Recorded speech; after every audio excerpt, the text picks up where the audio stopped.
Good evening, Board of Education members and guests. My name is Tanika Ogburn, and I am here to speak with you about a need for change of the gifted and talented policy.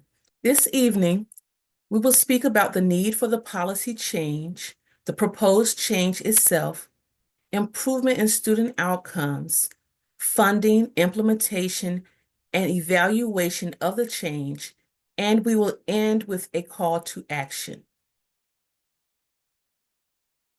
The why. There should be an equal opportunity for all students.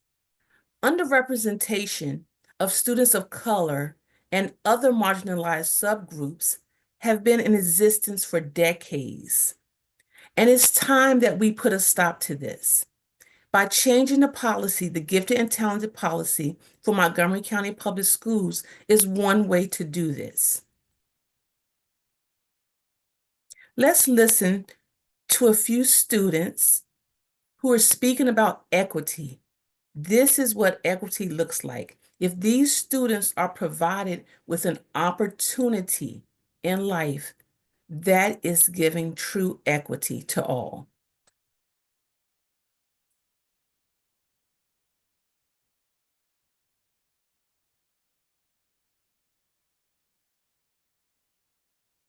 I would like to become a pediatric physical therapist so I can help kids. I want to apply to UCLA and major in psychology. I want to be an entrepreneur and start my own clothing brand.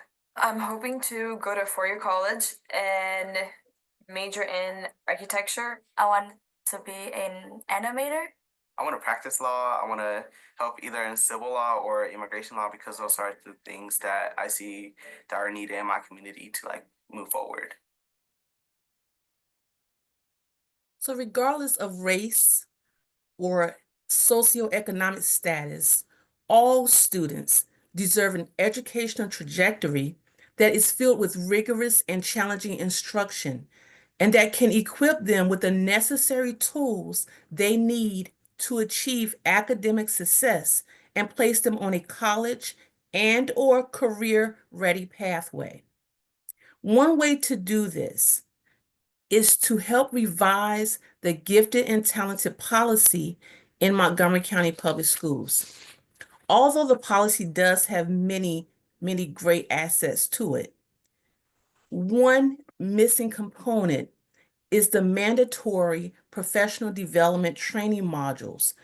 I believe all educators within the public school system, within Montgomery County public school system, should have to complete these professional development trainings.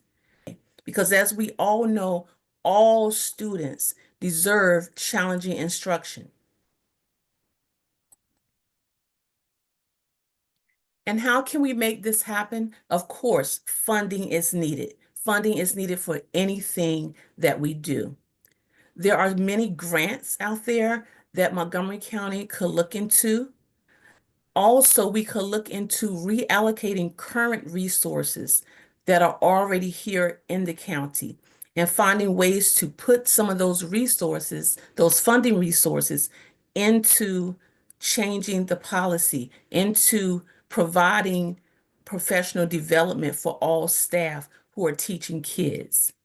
Also, when we get ready to implement the program, we first have to establish baseline data.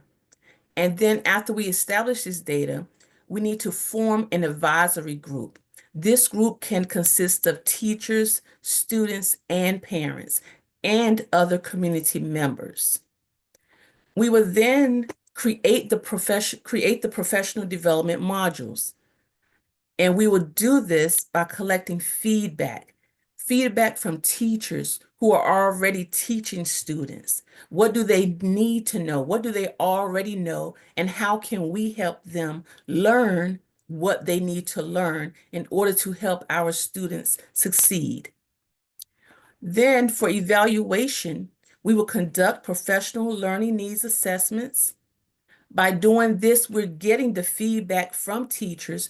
We're obtaining feedback also from students. We're looking at the data. We're looking at the data of the students who are already identified as gifted And we're also looking at that equity and access improvement. Has anything improved? And that will be included in our final evaluation report. We're going to look at a short snippet of a video by Rita Pearson, one of our famous educators, who always highlighted the fact that every kid needs a champion. How powerful would our world be if we had kids who were not afraid to take risks, who were not afraid to think, and who had a champion? Every child deserves a champion, an adult who will never give up on them, who understands the power of connection. First, every kid has potential, and it's up to us as educators to help nurture that potential, to be academically successful. And this academic success can lead them to greater things later in life. It is only fair that all of our students have opportunities and options as they grow older into young adults and older adults. So my call to action today is for you to be a champion. How can you do this? You can be a champion by voting to revise the gifted and talented policy for MCPS and by helping to create a life with options and opportunities for all students.